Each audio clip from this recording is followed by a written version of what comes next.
Hey everyone, and welcome back. Tonight, we're diving into something that might make you squirm in your seat. Reach for the nearest aspirin, and thank whatever deity you believe in that you weren't born 800 years ago. We're talking about medieval medicine, or as I like to call it, the art of making things infinitely worse before they got better, if they got better at all. Before we begin this journey through humanity's most creative attempts at healing through horror, take a moment to appreciate that bottle of ibuprofen in your medicine cabinet. Seriously, go look at it. Maybe give it a little pat of appreciation, because after tonight's exploration of trepanation, tooth pulling, and treatments that would make modern torture look tame, you'll never take modern medicine for granted again. So dim the lights, get comfortable, but maybe keep that comfort within arm's reach of some antacids, because we're about to explore a time when surgery was performed by the same person who cut your hair, anesthesia was a wooden stick to bite on, and the cure was often worse than the disease. Much, much worse. Let me know in the comments where you're watching from and what time it is. I'm always curious to see who's joining us for these late-night dives into history's darker corners. And if you're someone who works in modern medicine, I'd love to hear your thoughts on how far we've come, or how horrified you are by what your professional ancestors got up to. Now let's travel back to a time when medical licenses didn't exist. Germs were a theory nobody had thought of yet, and the local blacksmith might also be your surgeon. Welcome to medieval medicine, where hope goes to die, and so do most of the patients. Let's start with the most terrifying professional of the Middle Ages, and no, I'm not talking about the executioner, I'm talking about the barber-surgeon, a person who could give you a haircut, pull your teeth, amputate your leg, and maybe throw in a bloodletting session all before lunch. One-stop shopping for all your grooming and surgical needs. The red and white striped pole outside modern barbershops? That's not just decoration. It's a medieval relic representing blood and bandages, a cheerful reminder that your local barber used to perform surgery. The pole itself represented the stick patients would grip while being bled, and the brass ball at the top. That was the basin that caught your blood. Charming, right? See, in medieval times there was a strict hierarchy in medicine. At the top were physicians, educated men who read Latin texts, studied the stars, and rarely touched patients because that was beneath them. They diagnosed from a distance, often literally refusing to enter the same room as a sick person. They'd examine your urine in a flask, check your horoscope, and prescribe treatments they'd never perform themselves. Below them were the surgeons, and below the surgeons were the barber-surgeons. If physicians were the architects of medicine, barber-surgeons were the construction workers, except the building site was your body and the tools were terrifyingly crude. Your typical barber-surgeon learned through apprenticeship, which meant watching someone else hack away at bodies until they felt confident enough to try it themselves. No medical schools, no anatomy classes, just good old-fashioned learning by doing. And by doing, I mean experimenting on whoever was desperate enough to seek their help. Their toolkit was a horror show of implements that looked more suited to woodworking than medicine. Saws for amputations, hooks for extracting arrows, cauterizing irons heated in the fire, and various knives that were cleaned between patients by, well, they weren't. Maybe a quick wipe on their apron if you were lucky. The barber-surgeon shop was a multi-purpose establishment. In the morning you might stop by for a shave. By afternoon, the same razor that trimmed your beard could be opening someone's skull. The chair you sat in for your haircut might still be warm from the last patient who had a tooth yanked out, their blood probably still pooling somewhere on the floor, mixed with hair clippings and whatever else accumulated in these temples to cross-contamination. And here's the really terrifying part. These were the good guys. The barber-surgeons were often the only medical help available to common people. While physicians charged fees only nobles could afford, barber-surgeons served everyone. They set bones, stitched wounds, pulled teeth, and yes, cut hair, all at prices a blacksmith or farmer could manage. Some barber-surgeons developed real skill through sheer repetition.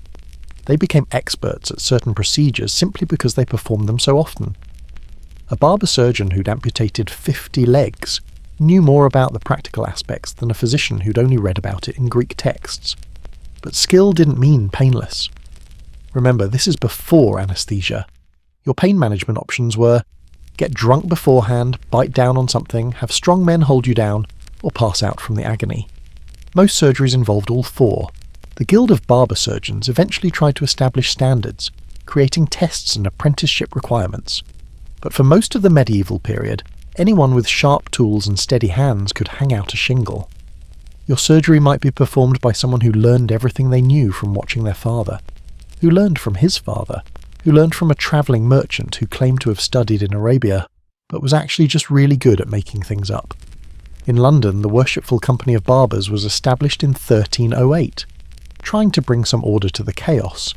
They required members to display extracted teeth in their windows as proof of their skill. Imagine walking down a medieval street, shopping for someone to perform surgery on you based on window displays of human teeth. It's like Yelp reviews, but infinitely more disturbing. The separation between barbers and surgeons didn't officially happen in England until 1745. That's right.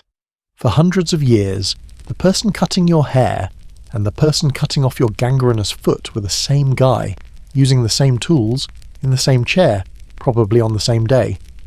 If you walked into any medical establishment in medieval Europe with literally any complaint, from headaches to heartbreak, from plague to pregnancy, the treatment was almost always the same. You had too much blood, and it needed to come out. Welcome to bloodletting, the medical equivalent of turning it off and on again, except you're the computer, and the reset might kill you. The theory behind bloodletting was elegantly simple and completely wrong. Medieval medicine was dominated by the idea of the four humours: blood, phlegm, yellow bile, and black bile. Perfect health meant perfect balance. Feel feverish? Too much blood. Feeling melancholy? Black bile build up. The solution to almost everything. Open a vein and let it flow. This wasn't some fringe treatment practiced by village idiots. This was mainstream medicine, endorsed by the greatest medical minds of the age. They had charts, incredibly detailed charts, showing exactly which vein to open for which ailment. There were astrological charts showing the best days for bloodletting based on your zodiac sign. There were anatomical diagrams indicating precise bleeding points for specific conditions. The tools of bloodletting were varied and horrifying. The phlegm was a small, spring-loaded blade that would snap out and slice your vein open. Think of it as a medieval switchblade designed specifically for making you bleed. There were special bloodletting knives with multiple blades, because why make one incision when you could make 3? But the real stars of the bloodletting show were leeches. Oh, the leeches. These weren't just any leeches. They were medical leeches, specially cultivated and sold by leech farmers. Yes, that was a real job. Someone woke up every morning and thought, time to tend to my leech crops. Leeches were considered the premium option for bloodletting. They were gentler than the knife, more precise, and had the added benefit of injecting anticoagulants that kept the blood flowing even after they'd had their fill. Physicians would apply anywhere from 1 to 50 leeches depending on the condition. 50 leeches on one person. The leech trade was enormous. In the 1830s, France alone imported 42 million leeches in a single year. They became so popular that the medical leech nearly went extinct in Europe. There were leech shortages, leech black markets, and leech smuggling operations. International treaties were signed over leech fishing rights. The process of medical leeching was an art form. First, the skin had to be prepared. If the leeches wouldn't bite, and they were surprisingly picky eaters, the area would be pricked to draw blood or rubbed with sugar water. Sometimes milk or blood from another source would be used as bait. Once attached, a leech would feed for about 20 minutes to an hour, swelling to several times its original size. The real fun began when it was time to remove them. You couldn't just yank them off. That might leave the teeth embedded in the skin. Instead, you had to convince them to let go using salt, vinegar, or a flame. The bleeding didn't stop when the leech did. Those anticoagulants meant the wound would continue to ooze for hours, sometimes days. This was considered a feature, not a bug. Extended bleeding meant extended treatment, which meant extended healing, at least in theory. But leeches were the luxury option. For most people, bloodletting meant the lancet and the bowl. The barber-surgeon would tie a tourniquet around your arm, have you squeeze a stick to make the veins pop, and then slice one open. The blood would flow into a bowl and they'd measure it carefully. Too little and the treatment wouldn't work. Too much and, well, you'd die, but at least you'd die with balanced humours. The amount of blood taken was staggering by modern standards. A typical session might remove 16 to 30 ounces, about 10% of your total blood volume. For serious illnesses, they might take more. There are recorded cases of patients having 80 ounces removed over several days. That's more than half your blood. And this wasn't a one-time treatment. Bloodletting was routine maintenance, like getting your oil changed, if your oil was blood, and the mechanic was actively trying to drain you. Monks were bled regularly as part of their spiritual routine. Pregnant women were bled to prevent excess blood from harming the baby. Children were bled to promote growth. The timing of bloodletting was crucial and completely nonsensical. You couldn't be bled during certain phases of the moon. Some days were considered too dangerous for bloodletting, unless it was an emergency, in which case you should definitely be bled immediately. Spring was the best season for prophylactic bleeding. Never bleed on a Tuesday unless Mars was in retrograde. There were different types of bloodletting for different social classes. Nobles got the fancy fleams and imported leeches. Peasants got rusty knives and local pond leeches. The rich had their blood caught in silver bowls. The poor bled into wooden buckets. Some barber-surgeons specialised in bloodletting and nothing else. They'd travel from town to town with their bleeding bowls and leeches, setting up temporary shops. They'd announce their arrival by displaying bloody rags, because nothing says quality medical care like used bandages flapping in the breeze. The practice created an entire economy. There were leech dealers, bleeding bowl manufacturers, fleam craftsmen, and even artists who specialised in creating beautiful bloodletting charts. There were books written entirely about when, where, and how to bleed people. Scholarly debates raged over the optimal amount of blood to remove for various conditions. The irony, of course, is that bloodletting often killed the very people it was meant to save. Removing blood from someone already weakened by disease is, surprisingly, not therapeutic. It causes anemia, weakens the immune system, and can lead to shock. But when patients died, it wasn't seen as a failure of bloodletting. It meant the disease was too strong, or the planets were misaligned, or they should have been bled sooner or later, or from a different vein. Some of history's most famous figures were likely killed by bloodletting. George Washington had 40% of his blood removed while suffering from a throat infection. He died shortly after. King Charles II had 24 ounces removed while suffering from a stroke. He also died. Mozart, Byron, and Raphael all possibly died from or were weakened by therapeutic bloodletting. Now let's talk about humanity's oldest surgical procedure, one that makes bloodletting look like a spa treatment. Trepanation, the art of drilling, cutting, or scraping a hole in someone's skull while they're still alive and hopefully conscious enough to regret their life choices. Trepanation is ancient. We found skulls with carefully drilled holes dating back 7,000 years. But in medieval Europe, it reached new heights of medical ambition and patient terror. The procedure was performed for everything from headaches to epilepsy, from mental illness to demonic possession. Skull fractures, drill a hole. Acting strange, drill a hole. Tuesday. Why not drill a hole? The theory was actually somewhat logical if you squint and forget everything we know about brains. Medieval physicians believed that illnesses, especially those affecting the mind, were caused by pressure, bad humours, or evil spirits trapped inside the skull. The solution? Give them an exit. Create a chimney for the demons, a pressure valve for the humours, a skylight for the soul. The procedure itself was nightmare fuel. First, the patient's head would be shaved, though, given medieval hygiene standards, this might have been the most hygienic part of the whole ordeal. Then they'd be positioned, usually sitting upright or lying down with their head secured. And by secured, I mean held in place by several strong men, because remember, no anaesthesia beyond maybe some alcohol or, if you were lucky, a whack on the head to stun you. The tools were surprisingly sophisticated for implements designed to bore through bone. The trepan was a cylindrical saw that would be rotated by hand to cut a circular piece from the skull. Think of a medieval hole saw, except it's cutting through your head, and the operator learned his technique from a handbook written in Latin that he can't actually read. Then there was the raspberry, used to scrape away bone rather than cut it. This was considered the safer option, which tells you everything you need to know about medieval definitions of safety. Scraping through a skull could take hours of patient, careful work, during which the patient was neither patient nor careful, but probably screaming loud enough to be heard in the next village. The sound alone was enough to drive people mad. Witnesses described it as a grinding, crunching noise, that seemed to come from inside your own head, even if you were just watching.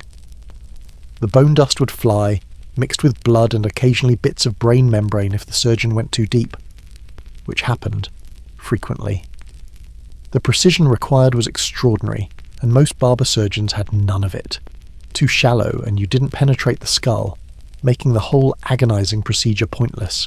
Too deep, and you hit the brain, causing seizures, paralysis, or immediate death.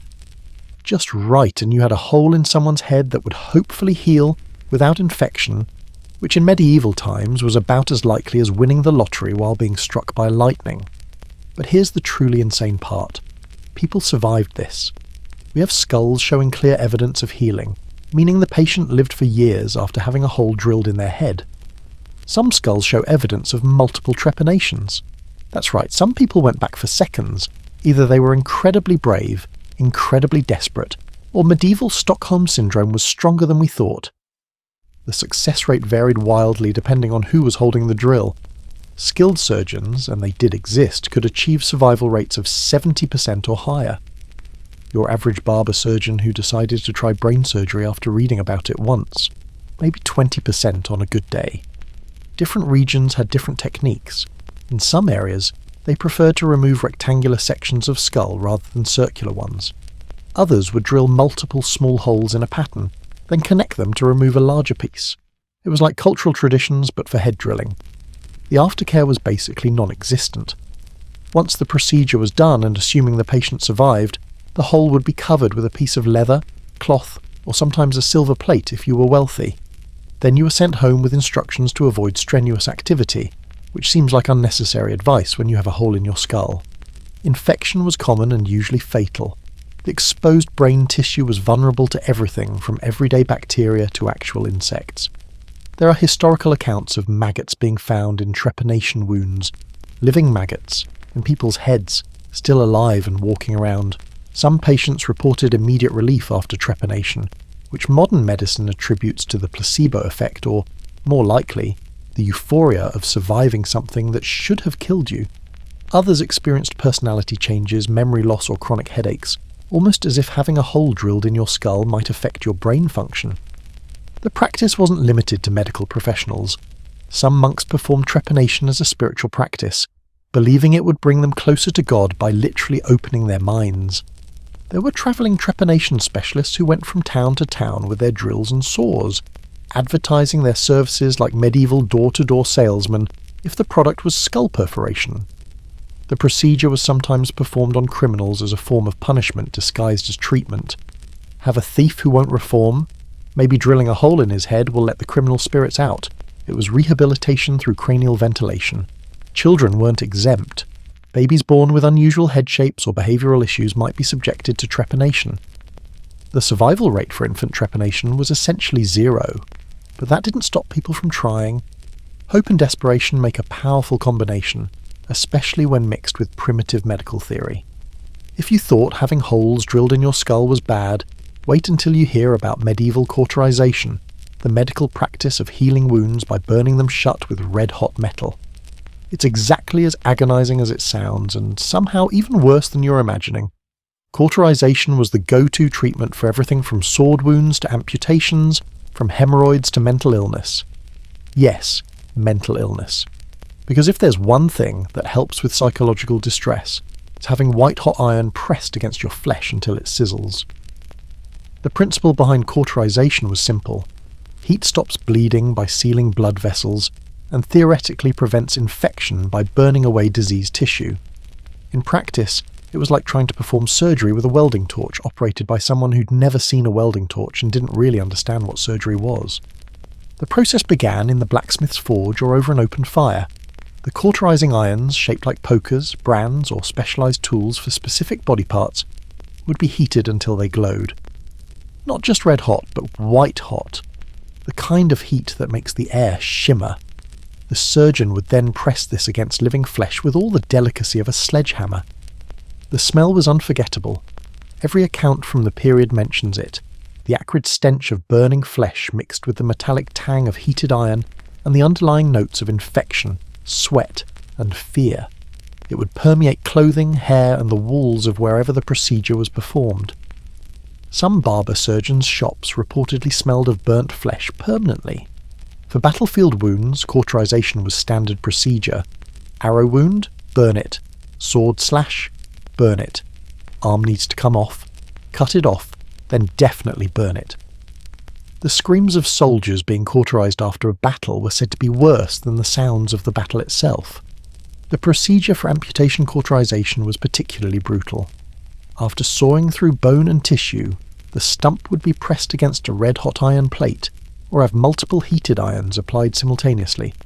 The goal was to seal everything at once: blood vessels, muscle, skin. The patient would often pass out from pain, which was considered convenient rather than concerning. But cauterization wasn't just for trauma.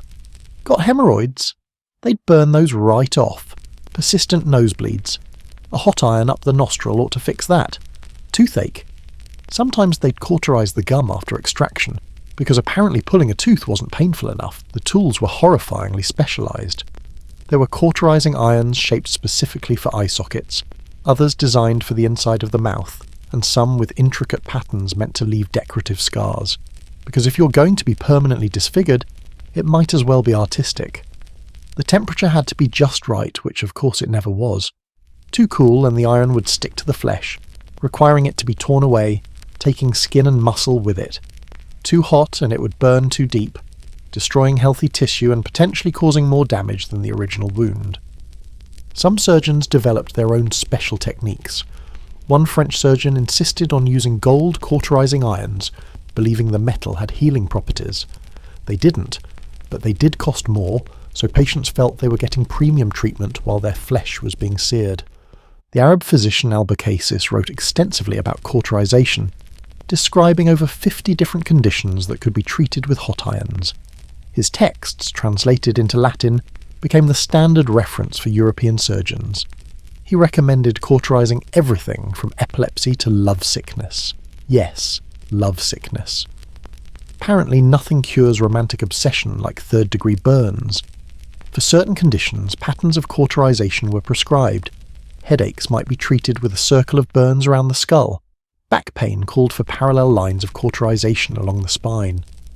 Mental illness might require a cross pattern on the forehead, marking the patient as both treated and probably insane for agreeing to the treatment. The psychological trauma was almost as severe as the physical. Patients would often need to be held down by multiple people, not just during the procedure but before it, as the mere sight of the glowing irons would trigger panic. Some would faint before the iron even touched them, which surgeons considered helpful. Recovery from cauterization was its own special hell. The burns would weep and ooze for weeks. Secondary infections were common. The scar tissue that formed was often painful, restricting movement and causing chronic problems. But hey, at least the original wound was sealed. Some patients required multiple cauterization sessions. Imagine surviving having your wound burned shut, only to be told you need to come back next week for another round. The anticipation alone probably killed some people. There were attempts at pain management, though they were largely ineffective. Patients might be given alcohol, opium if they were wealthy, or a leather strap to bite on. Some surgeons recommended surprising the patient with the hot iron to minimize anticipation, because nothing says quality medical care like surprise third-degree burns. The practice created a class of cauterization specialists who travelled between towns with their portable forges and collections of irons. They'd set up in market squares, the smoke from their fires and the screams of their patients serving as advertising. It was medical theatre in the most literal and horrifying sense. Medieval dental care was an oxymoron. There was no care, only damage control, and the control usually involved yanking teeth out with tools better suited for horseshoeing. If you had a toothache in the Middle Ages, your options were suffer in silence, suffer loudly, or have someone rip the tooth out with whatever metal implements were handy. Tooth extraction was performed by barber-surgeons, blacksmiths, or anyone with strong hands and a basic understanding of leverage.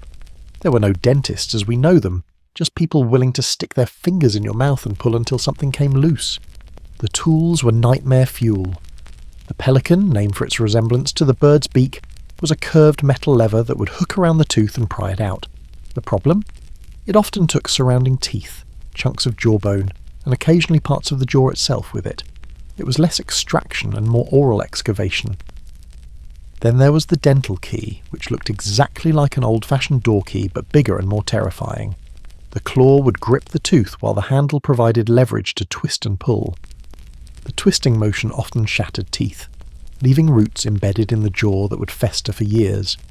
Simple forceps existed, but they were crude, often made by local blacksmiths who figured if they could pull nails from horseshoes, they could pull teeth from humans. The gripping surfaces were rarely precise enough to hold just the tooth, so they'd grab whatever they could. Tooth, gum, bone, the occasional tongue if you were really unlucky. The procedure itself was public entertainment. Tooth pullers would work in market squares, drawing crowds who came to watch others suffer. It was part medical procedure, part street performance. The screams were free, the extraction cost extra. Some tooth pullers developed signature techniques. There was one in Paris who claimed he could extract teeth with his bare hands, which he did by basically crushing them and pulling out the pieces. Another in London advertised painless extraction, which he achieved by having his assistant hit patients on the head with a mallet at the moment of extraction. The confusion was supposed to mask the pain. It didn't. The patient would sit on the ground or in a chair, head held firmly between the practitioner's knees. This was both to keep the head still and to prevent escape. Many procedures ended with the patient trying to flee mid-extraction, tooth half out, blood everywhere, the practitioner chasing them with pliers. There was no understanding of infection or sterilization. The same tools used on one patient would be used on the next, maybe wiped on an apron between uses if you were lucky. Blood, saliva, and pus from previous patients were considered a natural patina that showed the tools were well used and therefore effective. For the wealthy, there were slightly better options. They might have a travelling tooth puller who at least washed his hands and used newer tools. Some even had musicians play during the extraction, the theory being that loud music would distract from the pain. It didn't work, but at least the screaming was accompanied by lute music. The aftermath of extraction was often worse than the toothache. Without antibiotics, infection was common and frequently fatal. The socket would be packed with various substances, cloth, herbs, sometimes actual dirt because someone once said it helped. Spoiler, it didn't. Bleeding was controlled through cauterization because why stop at one form of agony when you can have two? A hot iron would be pressed into the bleeding socket, adding burns to the list of things wrong with your mouth. The smell of burning blood and tissue would linger for days. Some practitioners offered replacement teeth, which were either carved from ivory, pulled from corpses, or bought from the poor. Yes, people sold their healthy teeth to be implanted in rich people's mouths. The success rate was essentially zero, but that didn't stop people from trying. The replacement teeth would usually fall out, rot, or cause massive infections. The superstitions around tooth extraction were wild. Some believed teeth should only be pulled during certain phases of the moon. Others insisted that the extracted tooth needed to be buried in consecrated ground, or the patient would be cursed. There were tooth pullers who claimed to remove toothworms, showing patients small worms that were definitely not just pieces of nerve tissue. Definitely not. Children's teeth were pulled with even less ceremony. Baby teeth that wouldn't fall out naturally were tied to strings and yanked. Adult teeth that came in crooked were hammered into place, or pulled to make room. The trauma probably explains why medieval portraits never show anyone smiling. Let's talk about something that makes tooth extraction seem pleasant. Medieval cataract surgery, also known as couching, which involves sticking a needle in someone's eye and wiggling it around until they could sort of see again. It's exactly as horrifying as it sounds and somehow more dangerous. Cataracts, the clouding of the eye's lens, were common in medieval times, especially among the elderly. The treatment wasn't to remove the clouded lens, but to dislodge it, pushing it down into the eye where it would supposedly not block vision. Imagine trying to fix a dirty window by pushing it into the room instead of cleaning it. The procedure required the patient to be fully conscious. They needed to follow commands, look in specific directions, and most importantly, not move while someone stuck a needle in their eye. The psychological torture of watching a needle approach your eye while being told not to blink was probably worse than the physical pain. The surgeon, and I use that term loosely, would insert a needle through the white of the eye, aiming for the lens. They'd then use a stirring motion to break the ligaments holding the lens in place, pushing it down into the vitreous humour, the gel-like substance filling the eye. If successful, light could reach the retina again. If unsuccessful, Well, blindness was just the beginning of your problems. The tools were basic: a needle, sometimes bronze, sometimes iron, occasionally gold if you were wealthy and wanted to go blind in style. The needle would be inserted and manipulated entirely by feel. The surgeon couldn't see what they were doing inside the eye. They just pushed and prodded until something gave way. Success was defined loosely. If the patient could see light and vague shapes afterward, it was considered a triumph. Never mind that they'd lost all ability to focus, that the dislodged lens was now floating around inside their eye, or that infection would probably claim their sight within weeks. The procedure was often performed by travelling oculists who learned their trade through apprenticeship, or more commonly, trial and error. They'd move from town to town, partially to find new patients, and partially to stay ahead of the angry mobs of people they'd blinded. Some oculists claimed secret techniques passed down through generations. One in Venice insisted on operating only during thunderstorms, believing lightning improved outcomes. Another required patients to stare at the sun for an hour before surgery to prepare the humours. The fact that patients were partially blind before surgery even started was apparently not a concern. The patient would sit upright, head tilted back, while assistants held their head and eyelids. The needle would enter from the side, and the surgeon would feel for resistance that indicated they'd reached the lens. Then came the worst part: the stirring, pushing and manipulation to dislodge it. Patients described feeling and hearing the lens break free, a sensation that haunted them for the rest of their lives. Complications were numerous and horrible. Bleeding inside the eye turned vision red permanently. Infection led to the eye filling with pus, swelling shut and eventually rupturing. Sometimes the lens would be pushed too far and damage the retina, causing immediate and permanent blindness. But the most common complication was the lens floating back up into position, requiring repeated procedures. Imagine surviving having a needle stuck in your eye only to be told you need to do it again next month. Some patients underwent couching dozens of times, each procedure increasing the risk of catastrophic failure. Recovery involved lying still for days with the eyes bandaged, hoping the lens would stay in place and infection wouldn't set in. Patients were told to avoid sudden movements, loud noises and strong emotions, all of which could supposedly cause the lens to float back up. The anxiety of trying not to be anxious probably caused more problems than it prevented. Now we descend into one of the most agonizing procedures in medieval medicine: lithotomy, or cutting for stone, the surgical removal of bladder stones. This wasn't just painful, it was so notoriously agonizing that it became a metaphor for unbearable suffering. When medieval writers wanted to describe the worst pain imaginable, they compared it to being cut for stone.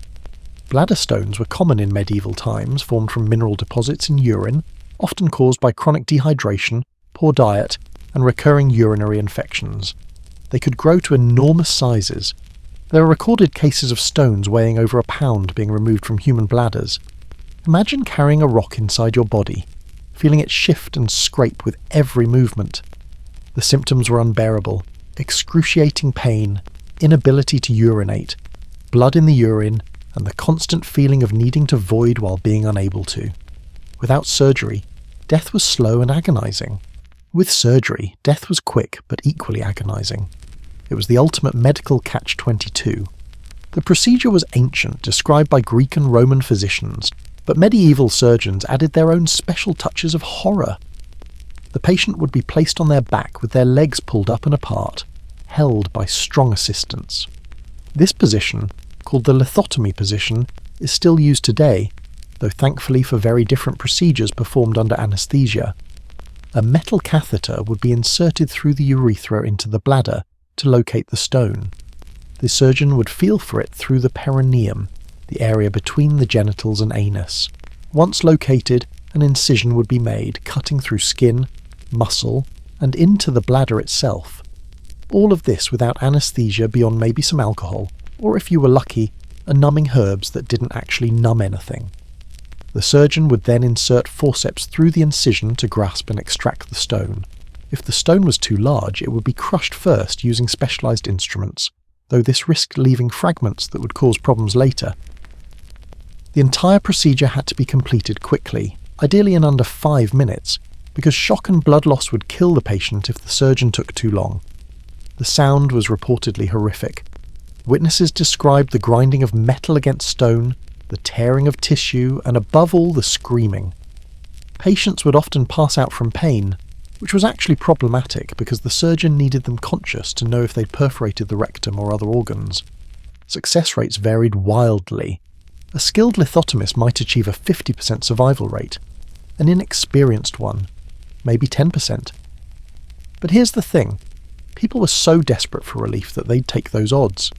Living with bladder stones was considered worse than risking death on the operating table. Some surgeons specialised exclusively in lithotomy, travelling from town to town with their instruments. The most famous was Frère Jacques Beaulieu, a French monk who performed over 5,000 lithotomies in the late 1600s. His modified technique reduced operating time to under 2 minutes, though the screaming probably lasted much longer. The aftermath was its own special hell. If you survived the surgery, you faced weeks of recovery with an open wound in your most sensitive area. The wound couldn't be stitched closed because it needed to drain. Urine would leak through the incision, burning like acid on raw tissue. Infection was almost guaranteed. Patients would be catheterized to help drain urine, but medieval catheters were rigid metal tubes that caused their own damage. They'd be left in place for days or weeks, causing constant pain and increasing infection risk. Some patients developed fistulas, permanent passages between the bladder and rectum or bladder and skin, leading to lifelong incontinence. The stones themselves were kept as trophies. Surgeons would display them in their shops as advertising. Patients who survived would sometimes have their stones mounted in silver and worn as amulets, believing they provided protection against developing new stones. Museums today have collections of these bladder stones, some decorated with gold and jewels, grim reminders of medieval suffering turned into art. Children weren't exempt from bladder stones or the surgery to remove them. Pediatric lithotomy had even worse survival rates, maybe 20% on a good day. The smaller anatomy meant greater risk of catastrophic damage. There are heartbreaking accounts of parents having to choose between watching their child die slowly from stones or quickly from surgery. Breaking a bone in medieval times meant entering a world of medical treatment that combined legitimate techniques with practices that would make modern orthopedists weep. The good news? They understood that bones needed to be set. The bad news? Everything else about the process. When someone broke a bone, the first challenge was finding someone who knew what to do. In rural areas, this might be the local blacksmith, whose experience with broken horseshoes supposedly qualified him for human anatomy. In towns, you might find a bone setter, someone who specialised in fractures through a combination of inherited knowledge and learning from their mistakes on previous patients. The diagnosis process was hands-on in the worst way. The practitioner would manipulate the broken limb, feeling for the break, often causing additional damage in the process. They'd move it around, listening for grinding sounds, watching the patient's face for signs of agony. X-rays were centuries away, so everything was done by feel and educated guesswork. Setting the bone was where things got interesting. For simple fractures, the process was straightforward if brutal. Pull the limb until the bones aligned, then hold them in place. This required significant force and usually several strong men. The patient would be held down while others pulled in opposite directions, a medieval version of traction that was about as precise as it sounds. For compound fractures, where bone pierced the skin, treatment was more aggressive.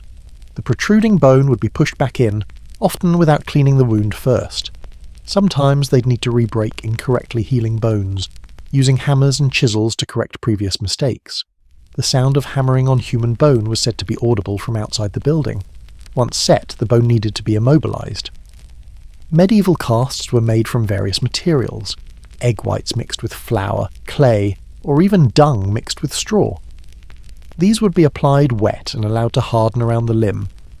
The smell, especially with the dung variety, was reportedly overwhelming.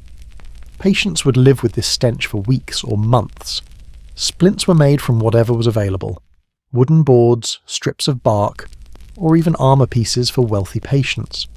They'd be tied in place with cloth or leather strips, often so tightly that they cut off circulation. Gangrene from overly tight splints was common, turning a broken arm into an amputated one. The healing process was monitored through pain levels and swelling, both terrible indicators of proper healing. If pain decreased, it was assumed things were going well. If it increased, they might break open the cast to check, often disturbing the healing process and causing more damage. Herbal poultices were applied to reduce swelling and promote healing.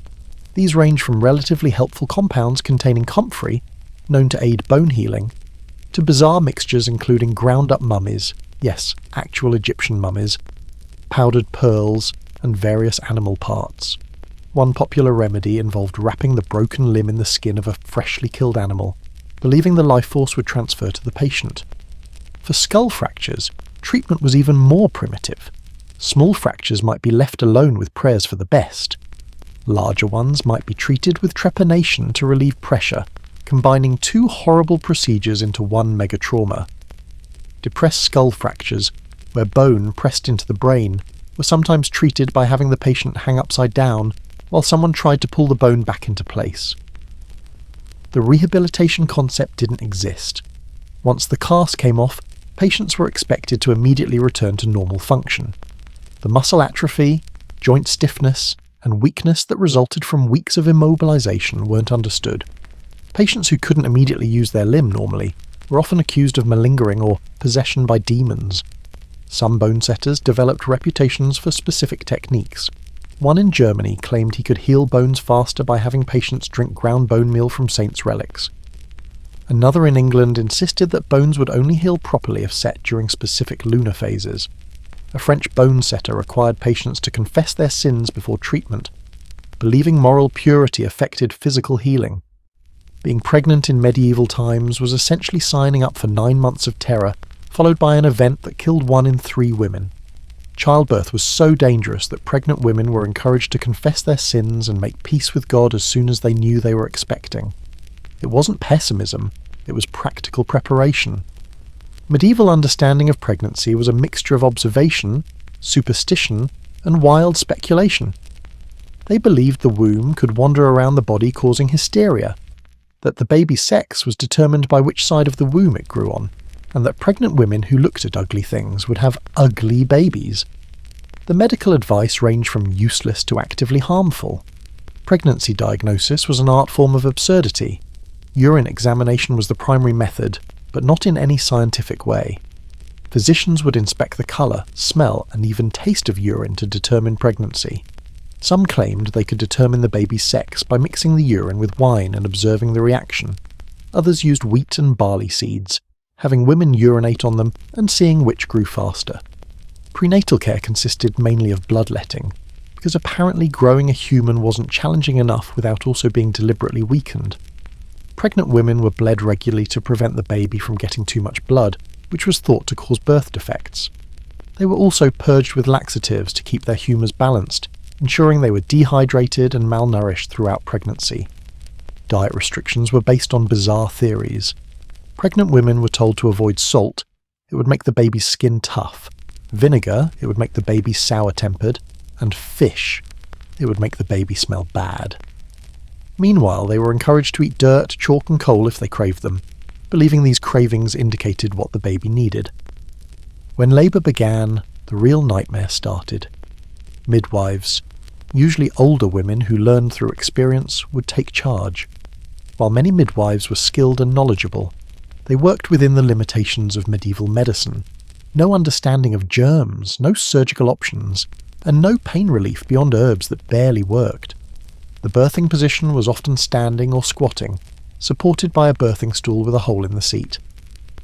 Gravity helped, but exhaustion was a real danger. Labour could last days, during which the woman couldn't eat, it was thought to weaken contractions, and was given minimal water. Too much liquid was believed to drown the baby. If labour stalled, interventions range from unhelpful to horrifying. They might try to frighten the baby out by making loud noises or showing the mother scary images. Sneezing powder would be blown up her nose to create forceful contractions. In desperate cases, they'd try to manually dilate the cervix, or even attempt to turn the baby by reaching inside, usually causing massive hemorrhaging.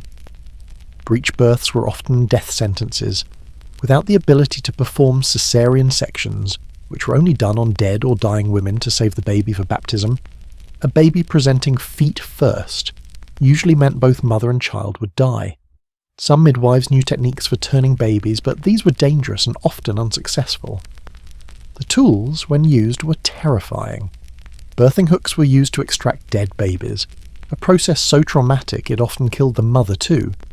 These hooks would be inserted to grab whatever they could reach, then pulled until something came out. The descriptions from the period are too graphic to fully detail, but imagine the worst possible scenario and double it. Postpartum hemorrhaging was common and usually fatal. They tried to stop bleeding with packed herbs, cauterization, yes, burning the birth canal, or by having the woman drink her own husband's urine mixed with powdered deer antler. When these inevitably failed, the woman would bleed to death, while everyone prayed and looked for someone to blame, usually settling on the midwife or the woman herself for some moral failing. If a mother and baby survived birth, the challenges weren't over. Postpartum infection, called childbed fever, killed many women days or weeks after delivery. The cause, unwashed hands and instruments, wasn't understood. The same midwife might deliver multiple babies without washing her hands between patients, spreading infection like a medieval typhoid Mary. Newborn care was equally dangerous.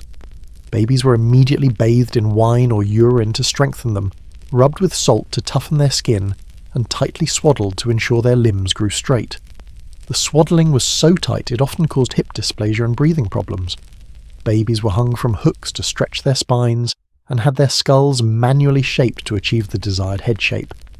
The medieval approach to mental illness combined the worst aspects of medical ignorance, religious persecution, and creative sadism. If you showed signs of what we now recognise as depression, schizophrenia, anxiety, or any other mental health condition, your treatment options range from exorcism to execution, with a lot of torture, disguised as therapy in between. Mental illness was primarily viewed through two lenses: demonic possession or moral failure. Either the devil had taken residence in your skull, or you'd brought madness upon yourself through sin. Neither interpretation led to compassionate treatment. The mentally ill were society's most vulnerable members, and medieval medicine treated them accordingly, which is to say, appallingly. The diagnosis process was essentially a witch trial without the formal trial. Strange behaviour, possession, hearing voices, definitely demons. Depression, clearly an excess of black bile or punishment for secret sins. The local priest might be called in to perform an informal exorcism, which involved shouting Latin at you while sprinkling holy water and hoping for the best. For those deemed possessed, exorcism was the first line of treatment. This wasn't the Hollywood version with spinning heads and pea soup. Medieval exorcism was a prolonged ordeal involving fasting, starving the demon out, beating, making the body inhospitable to demons, and various substances forced down the patient's throat to make the demon flee. These included blessed water mixed with sulphur, ground-up saints' relics, and concoctions so foul that vomiting was guaranteed, which was taken as proof the demon was being expelled. Physical restraint was standard practice.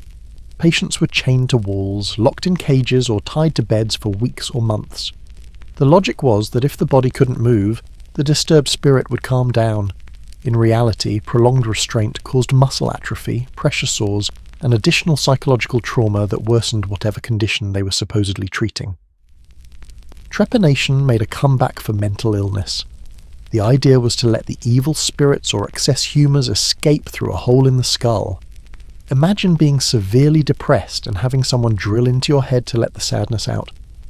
Some patients survived with multiple holes, walking around with visible dents in their skulls, marked forever as formerly mad. Water treatments were popular and uniformly horrible.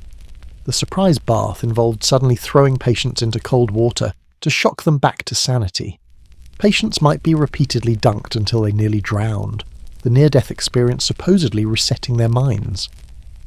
There were also water wheels where patients were strapped to a wheel and repeatedly submerged as it turned, combining drowning with centrifugal force.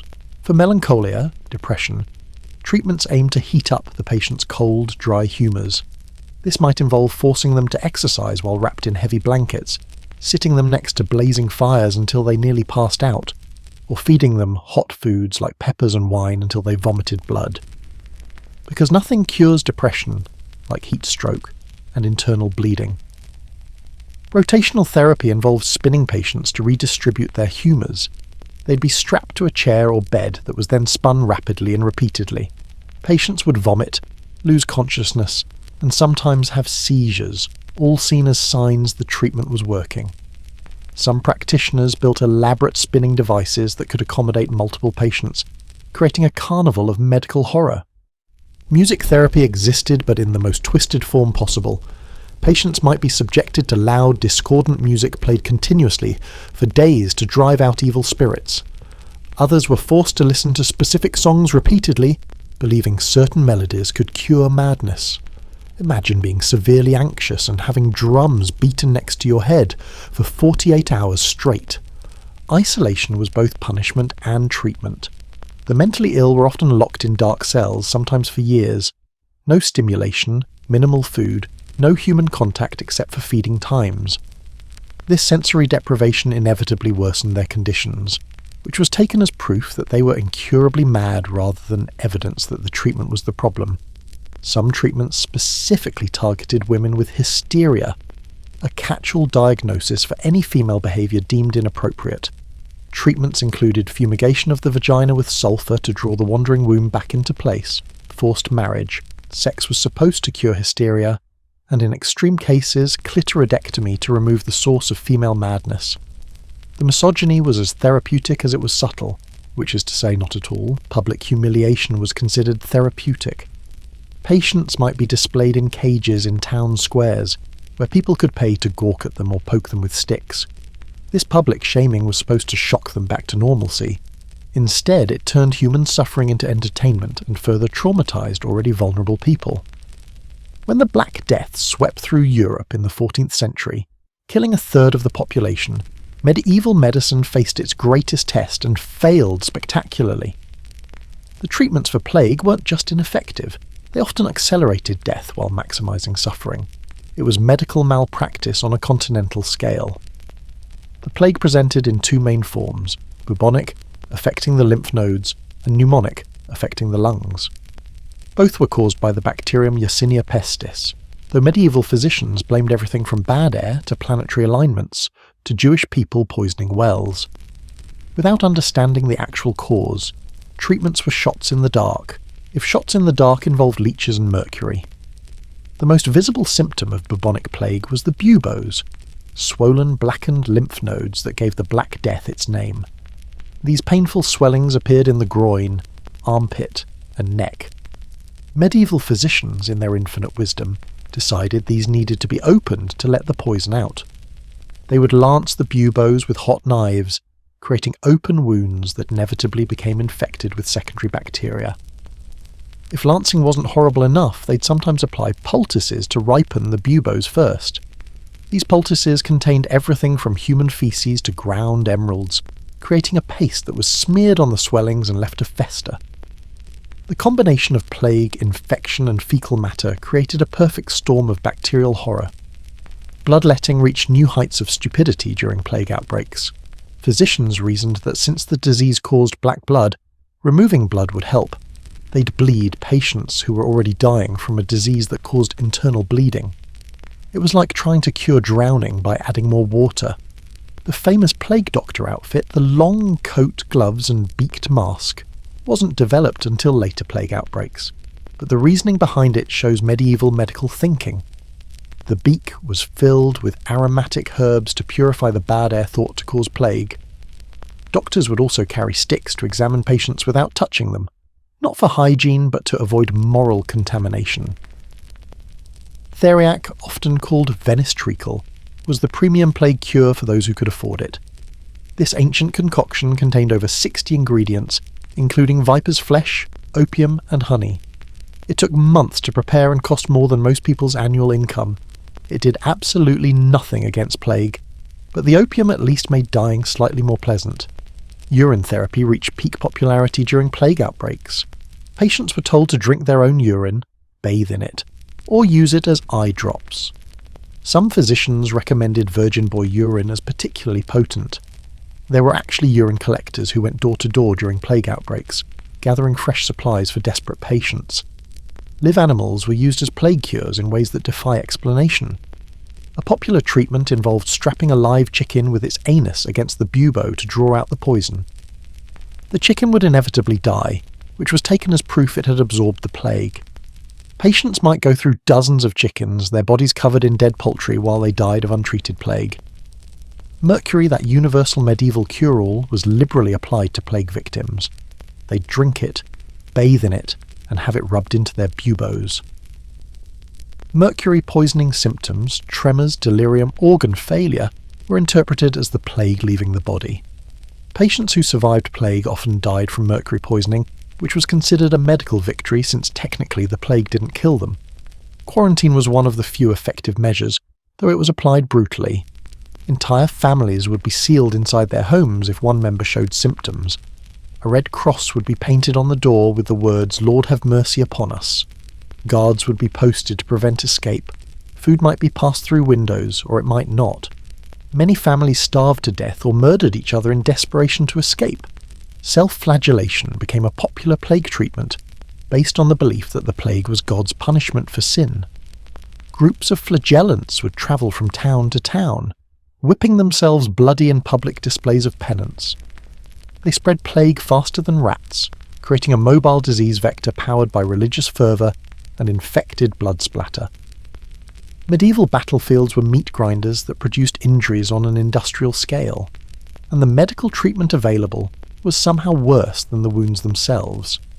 Battlefield surgery combined all the worst aspects of medieval medicine: ignorance, brutality, and unsanitary conditions, with the added pressure of treating hundreds of injured soldiers simultaneously. Arrow wounds were the most common battlefield injury, and their treatment was a masterclass in making things worse. The barbed arrowheads were designed not to come out easily. Surgeons would often push the arrow completely through the body rather than pull it out, creating an exit wound to match the entry wound. If that wasn't possible, they'd dig around with metal probes and forceps, turning a clean puncture into a gaping hole.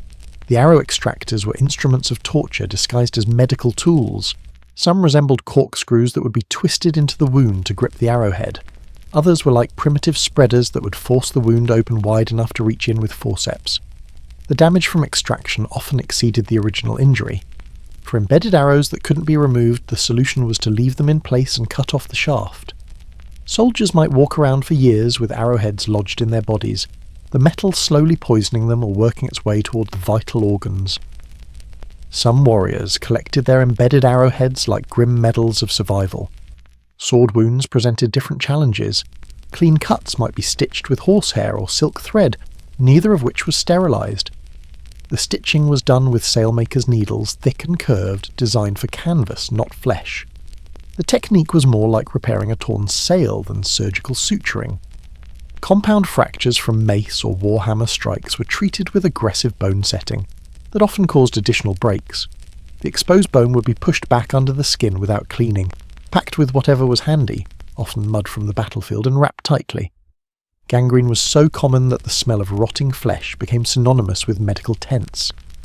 Amputation was the universal solution for severely damaged limbs. The procedure was performed with saws designed for carpentry, sterilised by maybe wiping off the previous patient's blood. The speed was everything. A good surgeon could remove a leg in under 3 minutes. The patient would be held down by multiple men, while the surgeon sawed through flesh and bone as quickly as possible. The amputation technique was crude but effective. A tourniquet would be applied above the cut to reduce bleeding. The surgeon would slice through the flesh with a knife, pull it back to expose the bone, then saw through as quickly as possible. The bone was often cut jaggedly, leaving sharp edges that would poke through the skin during healing. Cauterization after amputation was standard. The stump would be plunged into boiling oil or pressed against a red-hot iron plate. Some surgeons preferred to use a mixture of egg whites and oil, believing it was gentler. It wasn't. The screaming could be heard across the battlefield, serving as both treatment and warning to other soldiers about what awaited them. Head wounds were especially problematic. Skull fractures were common from mace strikes, and treatment options were limited. Minor fractures might be left alone with prayers for the best. Major ones required trepanation to relieve pressure or remove bone fragments. The survival rate for battlefield trepanation was essentially 0, but they did it anyway. Abdominal wounds were considered untreatable. If your intestines were pierced, medieval surgeons would basically make you comfortable and wait for you to die. Some attempted to stitch intestinal wounds, but without understanding of sterilization or internal anatomy, these attempts were uniformly fatal. The kindest thing a surgeon could do was provide opium and last rites. Infection was the real killer. Even if you survived the initial wound and treatment, infection would claim most battlefield casualties. Wounds were packed with dirty cloth, stitched with contaminated thread and wrapped in bandages reused from dead soldiers. Gangrene, sepsis and tetanus killed more soldiers than enemy weapons. The battlefield hospitals were horror shows. Hundreds of wounded soldiers would be packed into tents or commandeered buildings. The floors would be slick with blood, vomit and other bodily fluids. Surgeons would move from patient to patient without washing their hands or tools. The same saw used to amputate a gangrenous leg would be used on the next patient's arm without even a rinse. Medieval skin conditions were treated with a combination of superstition, poison, and procedures that often left patients wishing they'd kept their original skin problems. From leprosy to simple rashes, the treatments were universally horrible and occasionally fatal. Leprosy was the most feared skin condition, though the medieval definition included numerous other diseases.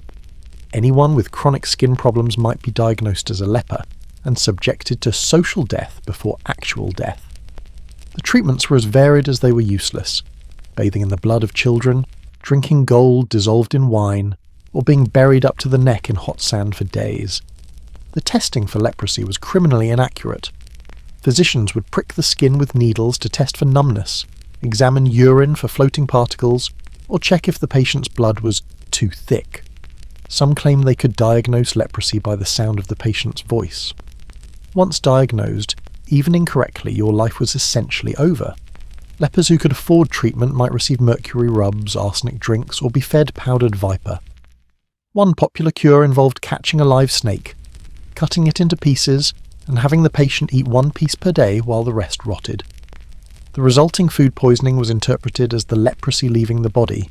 For less serious skin conditions like eczema or psoriasis, treatments were marginally less horrible, but still awful. Sulfur baths were common, creating chemical burns on already irritated skin. Patients would soak in water mixed with sulfur until their skin peeled off, which was considered therapeutic rather than traumatic. Scabies, caused by microscopic mites, was treated by coating the entire body in tar or pitch, then peeling it off along with several layers of skin. The pain was excruciating, and the treatment often caused more damage than the original condition. Some physicians recommended wearing a shirt made of mercury-soaked fabric for weeks at a time. Boils and abscesses were lanced with dirty knives and drained into communal bowls. The pus was sometimes examined for signs of witchcraft or moral corruption. Large boils might be treated with drawing salves made from animal dung, rotten eggs, and various herbs. These poultices would be left on until they caused the skin to necrotize, creating larger wounds than the original boil. Ringworm, actually a fungal infection, was believed to be caused by actual worms under the skin. Treatment involved cutting the affected area and applying toxic substances to kill the non-existent worms. Mercury, lead, and arsenic were popular choices. Patients often died from heavy metal poisoning while their ringworm remained untreated. Burns were treated with the philosophy of like cures like, meaning they'd apply heat to burns. Fresh burns might be held near fire to draw out the heat, causing additional damage. Others were treated with boiling oil, based on the belief that oil would prevent air from reaching the wound. The screaming was considered proof the treatment was working.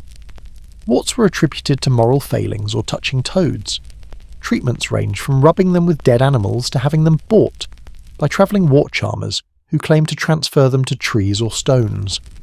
Surgical removal involved cutting them out with no anaesthesia, then cauterizing the wound to prevent regrowth. Acne, particularly common among teenagers, was seen as a sign of moral impurity or excessive lustful thoughts. Treatments included bloodletting from facial veins, applying leeches directly to pimples, or washing with urine. Some physicians recommended rubbing the face with a live puppy every morning, though the reasoning behind this remains mercifully unclear. While cataract couching was horrific enough, medieval ophthalmology had an entire arsenal of eye treatments that ranged from merely useless to actively blinding. Eyes were considered windows to the soul, and medieval medicine was determined to break those windows in the most creative ways possible. Eye infections, incredibly common due to poor hygiene, were treated with substances that would make modern ophthalmologists cry. Honey mixed with ground pearls was for the wealthy. Everyone else got onion juice, vinegar, or even urine dropped directly into infected eyes. The burning was considered therapeutic, proof that the infection was being burned away. Trachoma, a bacterial infection that was the leading cause of blindness, was treated by scraping the inside of the eyelids with rough shells or metal implements. The scarring this caused often led to the eyelashes turning inward, scratching the cornea with every blink. The solution? Pull out all the eyelashes repeatedly, forever.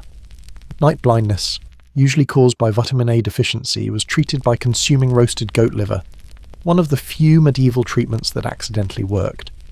But it was often combined with having the patient stare at bright fires or the sun to strengthen their eyes, causing additional damage that offset any nutritional benefit. Crossed eyes, or strabismus, was treated through a combination of prayer and torture.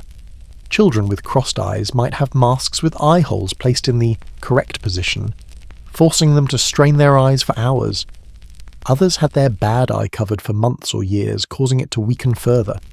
Pterygium, a growth on the eye's surface, was removed by hooking it with a needle and cutting it off with scissors. No anesthesia, no antibiotics, just someone coming at your open eye with sharp metal objects. The regrowth rate was nearly 100%, meaning patients might undergo this procedure multiple times. For general eye pain, treatments included applying crushed gemstones, placing raw meat on the eyes, or having leeches applied to the temples to draw out bad humours. Some physicians recommended hanging dried eyeballs from various animals around the patient's neck, believing the healthy eyes would influence the diseased ones. Colour blindness, when recognised, was treated as a moral failing rather than a medical condition. Patients might be forced to stare at specific colours while being lectured about their spiritual deficiencies. Some were given potions containing ground-up stained glass to add colour to their vision. Eye injuries from weapons or accidents were treated with aggressive intervention. Foreign objects were dug out with needles or forceps, often causing more damage than the original injury. Chemical burns from lime or other substances were treated by holding the eyes open and flushing them with wine, which at least diluted the chemical, but added alcohol to already damaged tissue. Medieval childhood was already dangerous enough without medical intervention, but when children fell ill, the treatments they received were proportionally more horrific due to their size and vulnerability. Pediatric medicine in the Middle Ages was essentially adult medicine performed on smaller, screaming patients, with even less understanding of what was happening to them. Infant care started with birth practices that would horrify modern parents. Newborns were immediately bathed in wine or urine to strengthen them, then rubbed with salt to toughen the skin. Their skulls were manually shaped by pressing and binding to achieve the desired head shape, sometimes causing brain damage. Tongues were stretched to prevent speech impediments, often tearing the frenulum. Swaddling was taken to extremes. Babies were wrapped so tightly they couldn't move any body part except their heads. This was maintained for months, supposedly to ensure straight limbs, but often causing hip dysplasia, breathing problems, and developmental delays. The swaddling clothes were rarely changed, creating a bacterial breeding ground against the baby's skin. Teething was treated as a dangerous medical condition. Physicians believed that retained teeth could cause death, so baby teeth that didn't fall out quickly enough were yanked out with pliers. For teething pain, infants were given opium-based syrups, alcohol, or had their gums lanced with dirty knives to help teeth emerge. Childhood fevers were treated with the same aggressive bloodletting used on adults, despite children having much less blood to spare. A feverish child might have several ounces of blood removed, enough to cause severe anemia or shock. If bloodletting didn't work, they'd move on to purging with powerful laxatives that caused dangerous dehydration. Whooping cough, common and often fatal in children, had treatments that range from useless to abusive. Children might be held upside down and shaken to dislodge the cough. Others were passed through smoke from burning herbs until they nearly suffocated. Some were forced to drink mixtures containing mouse droppings or powdered mummy. Worms, both real and imagined, were a constant concern. Children were regularly purged with toxic substances to expel worms they might not even have. Mercury, antimony, and various poisonous plants were administered in doses that often killed the child faster than any parasites. The appearance of worms in vomit or stool, often just undigested food, was taken as proof the treatment worked. Rickets, caused by vitamin D deficiency, was endemic among medieval children. Treatment involved stretching exercises that were essentially torture sessions, with children's bent limbs being forcibly straightened and tied to boards. Some were hung by their arms or legs to stretch the bones straight, causing excruciating pain and often permanent damage. Childhood epilepsy was particularly feared and aggressively treated. Children might have holes drilled in their skulls to let out evil spirits, be beaten during seizures to drive out demons, or forced to drink potions containing human skull powder. Some were branded with hot irons in the belief that the pain would shock the epilepsy out of them. Mental disabilities or developmental delays were treated as demonic possession or divine punishment. Children might be subjected to exorcisms, confined in monasteries, or abandoned at shrines in hopes of miraculous cures. Those kept at home faced treatments, ranging from ice baths to beatings to starvation, all intended to drive out whatever was causing their difference. Medieval gynecology was a perfect storm of medical ignorance, religious prudishness, and misogynistic theories about female bodies. Women's health issues were treated by people who believed the uterus could wander around the body causing problems and that menstruation was the body expelling evil humours. The wandering womb theory led to treatments that defy belief. If a woman showed signs of anxiety, depression, or any emotional distress, it was assumed her uterus had migrated from its proper position. Treatment involved coaxing it back through various means. Pleasant smells applied to the vagina to attract it downward, foul smells applied to the nose to repel it from moving upward, or vigorous horseback riding to shake it back into place. Menstruation was viewed as inherently pathological. Too much flow, bloodletting from other body parts to redirect it. Too little, force-feeding herbs that caused violent cramping and hemorrhaging. Irregular periods were treated with everything from iron filings in wine to ground-up deer antler inserted vaginally. Fertility treatments were particularly brutal. Infertile women might be fumigated, sitting over burning herbs with their skirts tented to trap the smoke. Others were prescribed pessaries made from crocodile dung, honey, and sodium carbonate. Some underwent procedures where the cervix was manually dilated with metal instruments, causing tremendous pain and often permanent damage. Pregnancy tests were creative exercises in pseudoscience. Women would urinate on wheat and barley seeds. If the wheat grew, it was a boy. If the barley grew, a girl. If neither grew, no pregnancy. Another test involved examining the woman's eyes with a needle. If certain veins were visible, she was pregnant. These tests were about as accurate as flipping a coin, but taken deadly seriously. Miscarriage prevention involved bed rests so extreme that women were sometimes tied down for months. They were forbidden from looking at anything ugly might mark the baby. Eating anything cold would freeze the womb, or experiencing any strong emotions would disturb the baby's development. When miscarriages inevitably occurred, women were blamed for moral failings or secret sins. Labour induction, when deemed necessary, was nightmarish. Women might be shaken violently, given powerful purgatives that caused violent cramping, or have irritating substances inserted into the vagina.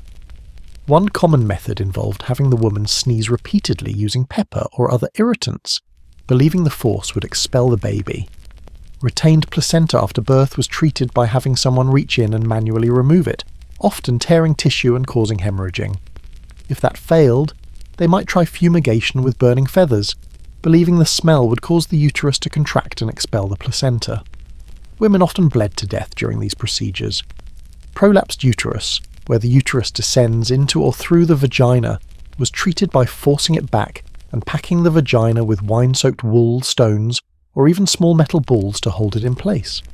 Women would have to lie with their hips elevated for weeks, unable to move, while these foreign objects caused infection and tissue damage. Breast problems were treated with equal ignorance. Mastitis was treated by applying poultices of mud and dung, causing infection rather than curing it. Breast cancer, when recognised, was treated by burning the breast off with hot irons, or cutting it off without anaesthesia.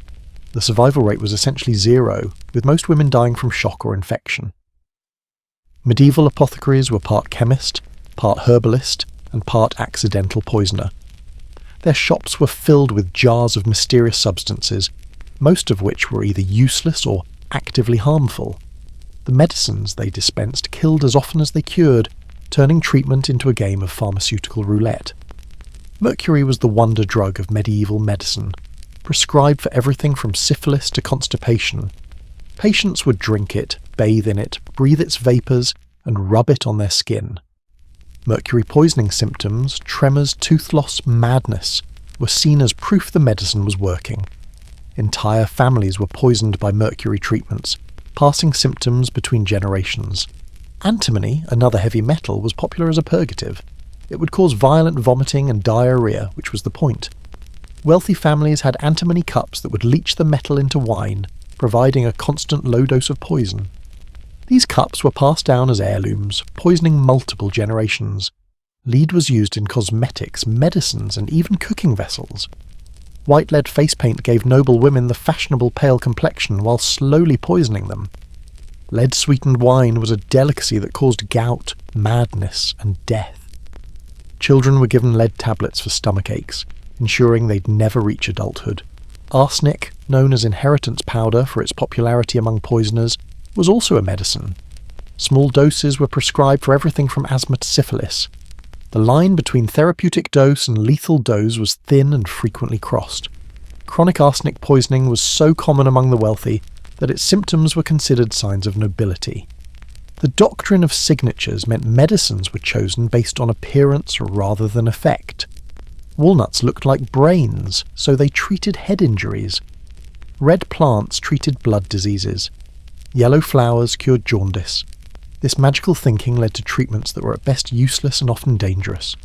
Theriac, the legendary cure-all, contained over 60 ingredients, including viper flesh, opium, and dozens of herbs. It took months to prepare and years to age. Venice held a monopoly on true theriac, exporting it across Europe at astronomical prices. It did nothing for most conditions, though the opium at least provided pain relief. Mummy powder, yes, ground-up Egyptian mummies, was a premium medicine. It was prescribed for everything from epilepsy to bruising. The demand was so high that fake mummy powder, made from recently deceased criminals, became common. People were literally eating human remains as medicine. Bezoar stones, hardened masses from animal stomachs, were believed to neutralize any poison. They were worth more than gold, and often set in precious metal as portable antidotes. Nobility would drink from bezoar cups or wear bezoar amulets. They provided no protection against actual poison, but plenty of false confidence.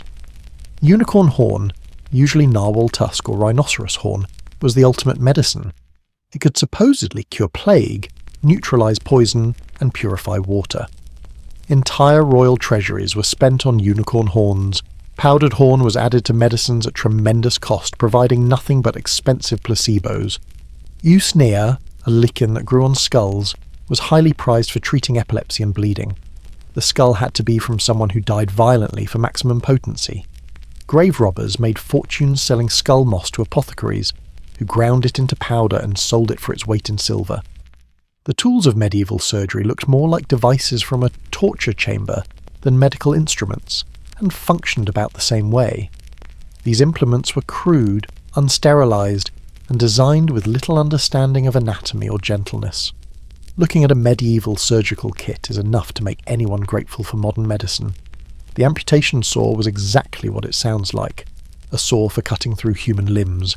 These weren't precision instruments, but modified carpenter's saws with larger teeth for cutting through bone. They were rarely cleaned between uses, accumulating a patina of dried blood, bone fragments, and tissue that was considered proof of the surgeon's experience. The trepanation drill came in various horrifying forms. Hand-operated drills required the surgeon to manually rotate them while applying pressure, grinding through the skull. The bow drill, operated like starting a fire, was faster but less controlled. The sound of bone being ground away was said to be audible from outside the building. Cautery irons came in dozens of shapes for different purposes. Pointed ones for precision work, flat ones for large areas, and specially shaped ones for specific body parts. They were heated in the same fires used for cooking or blacksmithing, then applied to human flesh. A surgeon might have dozens of irons heating simultaneously, grabbing whichever was hottest. The lithotomy scalpel was designed specifically for cutting into the bladder to remove stones. It had a hidden blade that would spring out once inserted, theoretically preventing damage to surrounding tissue. In practice, it often malfunctioned, either not opening, requiring multiple insertion attempts, or opening too early, causing massive internal damage. Arrow extractors resembled medieval multi-tools of pain. Some had screw mechanisms to grip arrowheads, others had spreading claws to grasp them. The most terrifying was the arrow spoon, a long metal implement inserted alongside the arrow shaft to cup the head and guide it out. If the spoon slipped, it created additional wounds. The scarificator was a spring-loaded device with multiple blades that would snap out simultaneously, creating several cuts at once for bloodletting. Patients never knew exactly when it would trigger, adding psychological torture to physical pain. Some had up to 20 blades and could create a grid of cuts in seconds.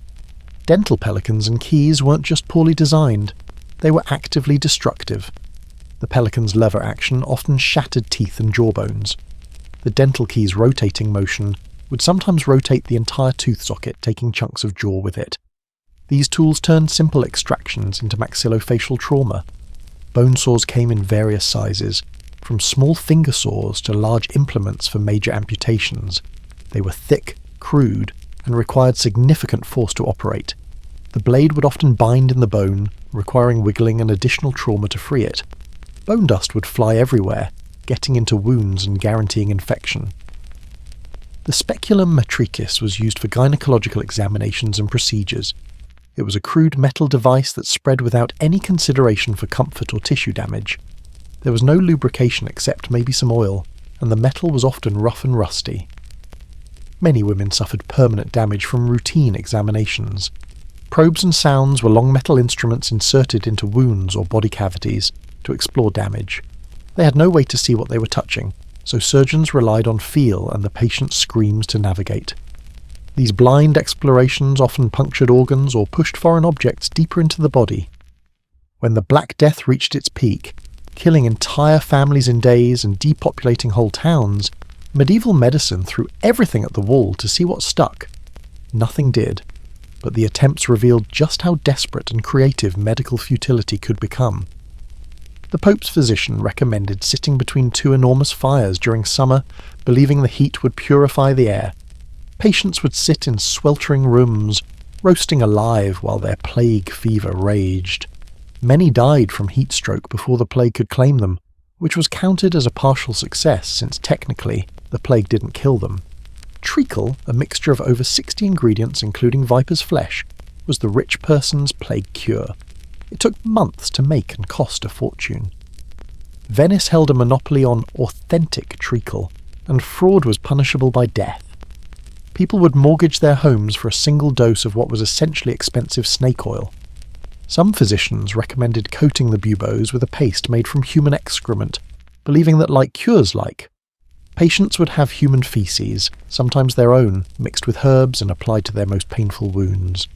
The secondary infections this caused often killed faster than the plague itself. Live toads were used as plague cures in various horrifying ways. Some patients were told to wear dead toads around their necks to absorb the poison.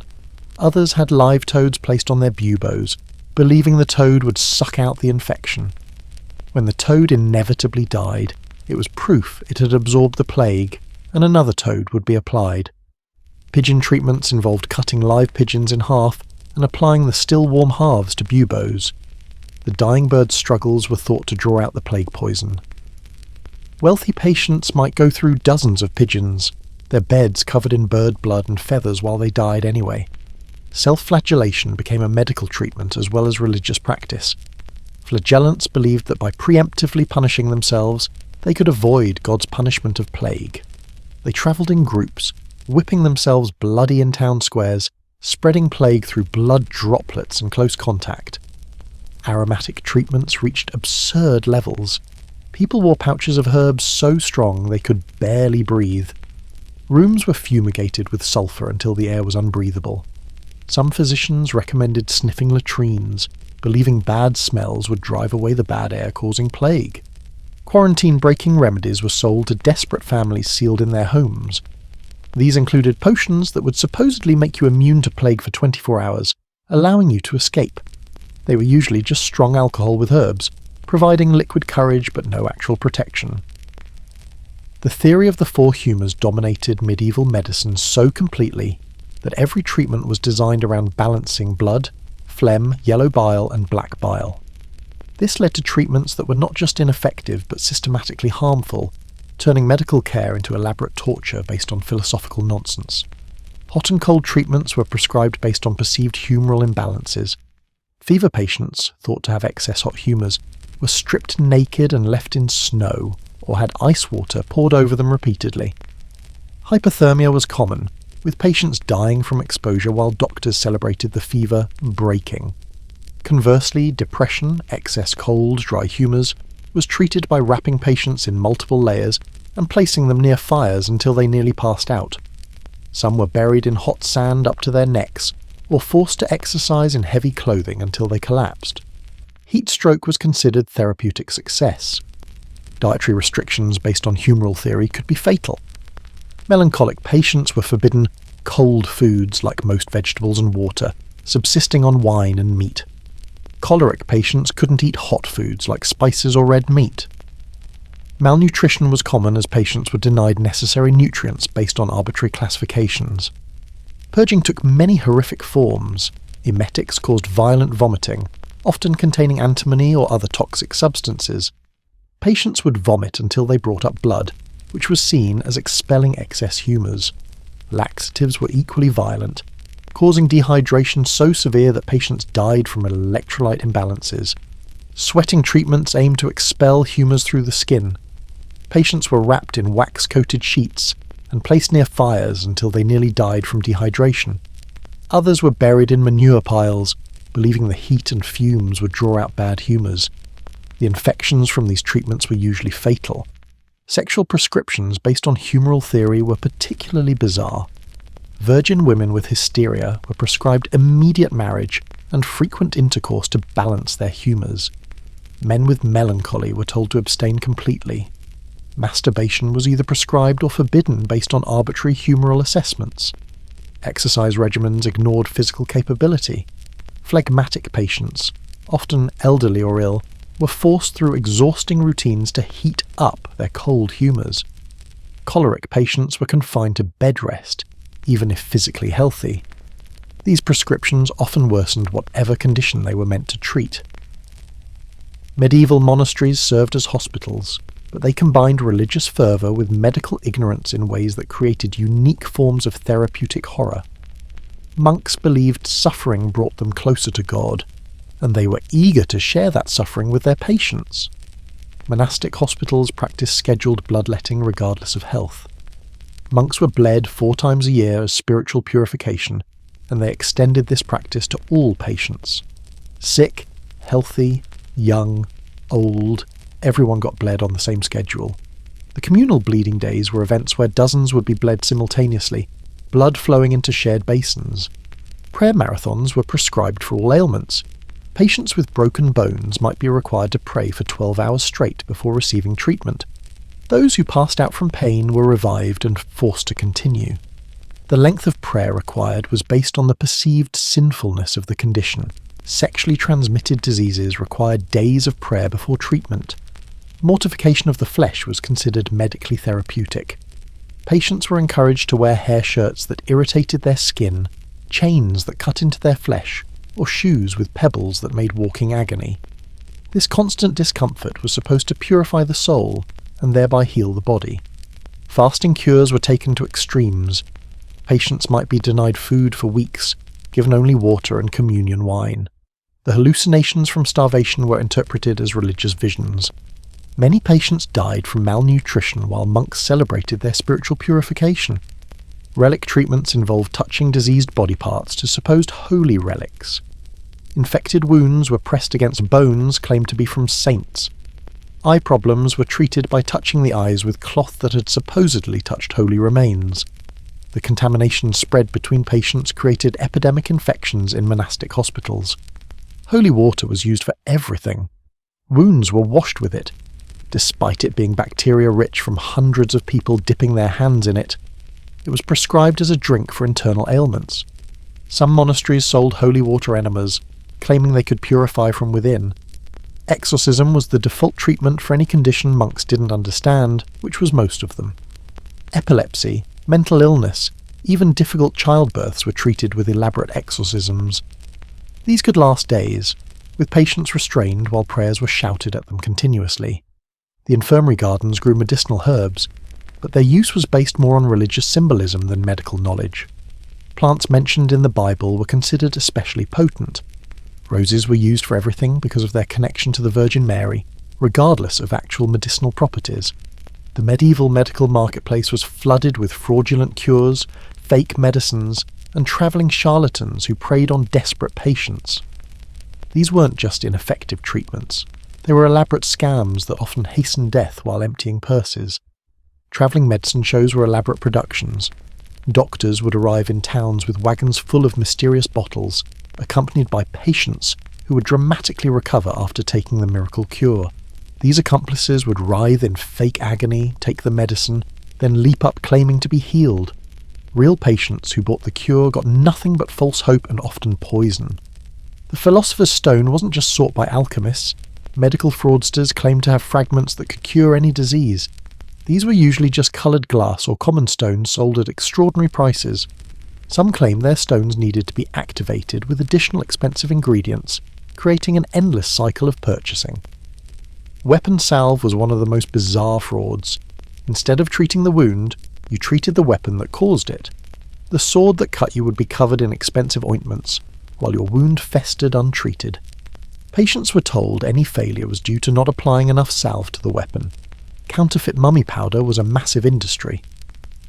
With genuine Egyptian mummies scarce and expensive, fraudsters ground up recent corpses, sometimes murdered specifically for this purpose. They'd dry the bodies, grind them up, and sell them as ancient Egyptian remains. People were unknowingly engaging in cannibalism while being defrauded. Sympathetic powder was sold as a distance-healing cure.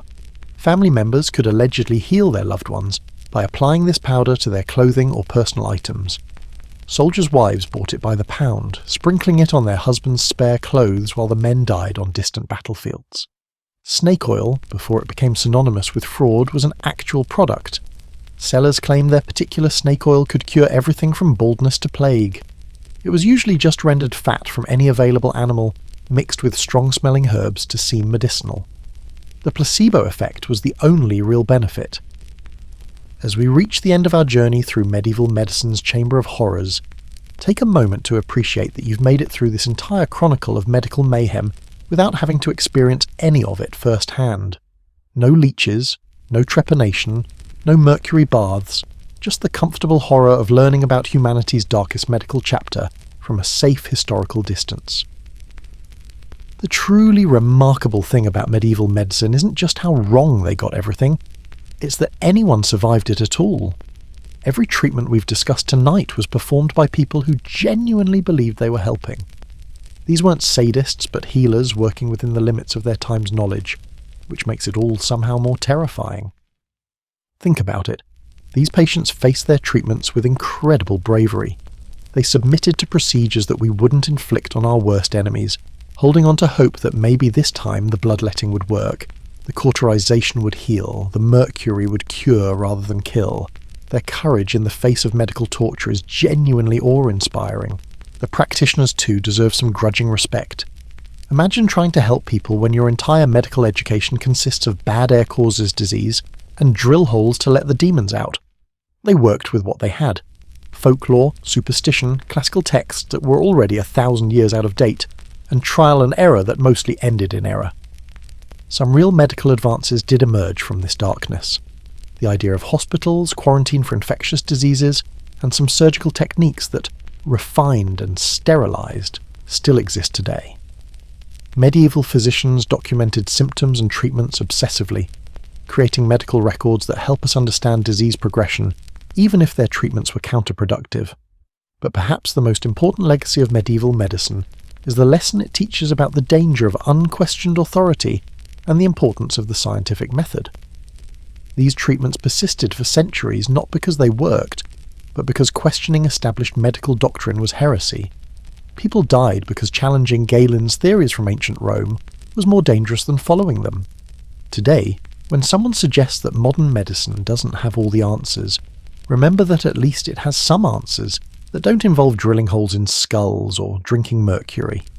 When you complain about waiting in an emergency room, remember that medieval emergency treatment was a barber with a saw and a prayer. When you wince at getting a shot, remember that medieval anaesthesia was a stick to bite on and friends to hold you down. We've come so impossibly far from those dark days of medical ignorance.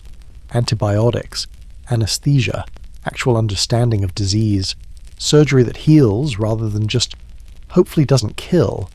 These aren't just advances, they're miracles that medieval patients could never have imagined. So tonight, before you sleep in your clean bed, free from plague fleas and the fear of midnight bloodletting, maybe thank whatever forces of progress gave us modern medicine. Thank the scientists who questioned the established wisdom, the researchers who demanded proof over tradition, and the patients who suffered through humanity's medical dark age so we could learn what not to do. The next time you take an aspirin, remember the people who had holes drilled in their heads for headaches. When you get a filling at the dentist, remember the dental pelican and the barber-surgeon's pliers. When you receive any modern medical treatment, remember that you're benefiting from humanity's long, painful journey from superstition to science. Medieval medicine reminds us that knowledge isn't inherited, it's earned through questioning, testing, and admitting when we're wrong. It shows us that the difference between medicine and torture is often just a few centuries of scientific progress. Most importantly, it proves that surviving human ignorance might be humanity's greatest achievement. Sweet dreams, everyone, and if you wake up tomorrow feeling under the weather, just be grateful that your treatment options don't include trepanation, mercury, or having a live toad strapped to your neck. We may not have conquered all diseases, but at least we've conquered the urge to cure them with methods that are worse than the disease itself. Sleep well, stay healthy, and remember, every day you don't have to drink powdered mummies or submit to therapeutic cauterization is a good day. The bar may be low, but considering where we came from, clearing it is still worth celebrating. Thank you for joining me on this journey through medical history's darkest chapter. May your humours remain balanced, your blood remain in your body, and your skull remain untrepanned. Good night.